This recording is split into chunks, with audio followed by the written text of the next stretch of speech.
7, I was so amazed by the character of Stephen. He has been chosen as a leader of the congregation, performing great wonders and signs to people, speak with wisdom that no one can stand up against him, radical preaching in front of the high priest, finally being persecuted to death.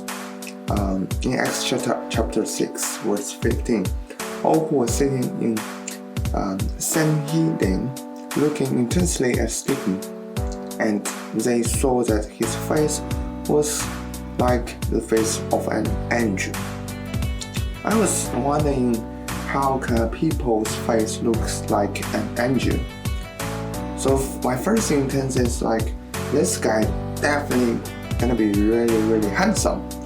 But actually, this should not be the focus. The focus is, it's not about his physical looking, but his spiritual looking. What's that mean?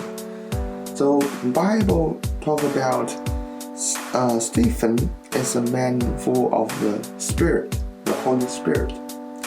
But in Acts chapter 6 verse 5, Acts chapter 7 verse 55, it's all mentioned about he is a man full of faith and the Holy Spirit. And he is a godly man with grace and power mentioned in Acts chapter 6 verse 8. Finally, he has wisdom that no people can step up against him in Acts chapter 6 verse 10.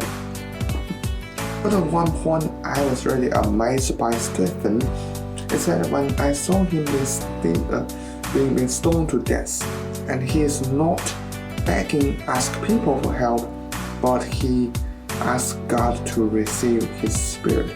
After that, he even begging God to forgive their sin. Is not about him, it's completely selfless, and it's all about consider about these people who against him and persecute him.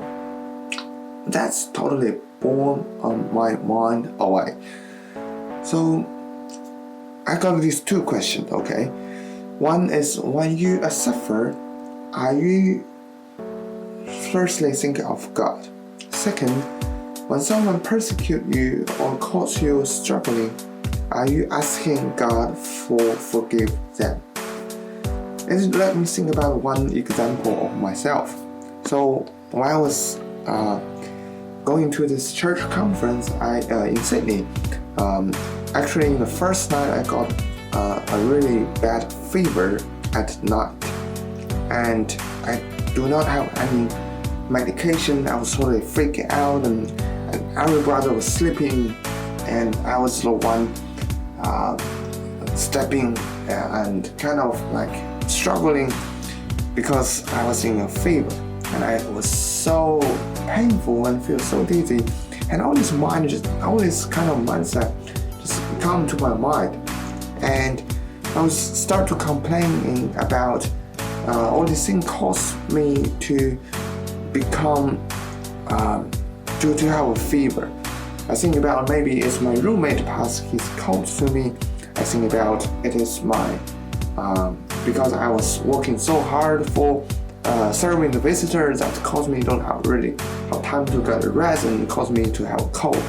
So I was grumbling, I was thinking all these things, and to a point I was so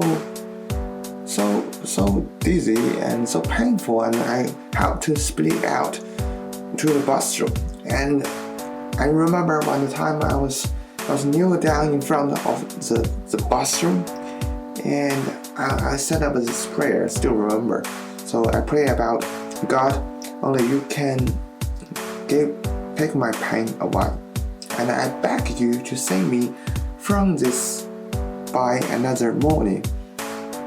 Please forgive all these people who caused me sick, even they are not in their intention.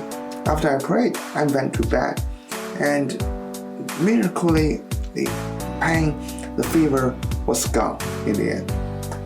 So I was thinking in this state, what God tried to teach me from that fever. So I think about I should be always rely on God, and I should have faith in Him in my darkest moment. So do you. So a challenge for you guys is always being grateful and always being thankful for God gave you this pain in your life. And always put God as your first preference. Even sometimes, just like an emergency contact. Everyone has their phone and got emergency contact. Maybe yours is 000 or 911. However, if you put God first, you should call in and pray to God first. Secondly, the challenge for you is to praying for the people who against me, praying for the people who mistreating you, and put them first, because that's gonna make you more like an image of Jesus and gonna make you more like an angel.